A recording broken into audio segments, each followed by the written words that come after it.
On va s'attacher à une seule chose dans cette affaire, son résultat. 4 personnes disparues dans une extrême violence. Ça, c'est une certitude. Dans cette maison, il y a eu un massacre, rappelle Charlotte Gazzera, vice-procureure. Tout au long de son procès, Hubert Kawissin a maintenu sa version de cette nuit du 16 au 17 février 2017, celle de 4 morts accidentelles, une scène qui n'a aucun sens pour le ministère public comme pour les parties civiles. Les avocats généraux ont livré leur lecture du dossier, qui semble assez proche de celle des parties civiles, c'est-à-dire une scène criminelle qui n'est pas celle qui est décrite par l'accusé. Bien évidemment, c'est des réquisitions qui sont des réquisitions très importantes.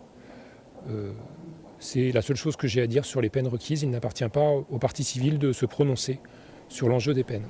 Au sujet de Lydie Troadec, sa responsabilité morale est énorme. Elle a une part incontestable dans la dynamique. Pour ça, 3 ans seulement, s'indigne le substitut général. Pour ce massacre sans nom, le ministère public requiert les peines maximales et demande à la Cour de ne pas appliquer la diminution de peine pour altération du discernement. Oui, il est dangereux, insiste Charlotte Gazzera. Elle requiert la réclusion criminelle à perpétuité assortie d'une peine de sûreté de 22 ans à l'encontre d'Hubert Kawissin.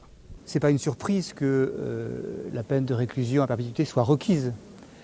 Ce qui m'a surpris plutôt, c'est les arguments utilisés pour la requérir. Mais ça, encore une fois, c'est demain matin qu'on en parlera.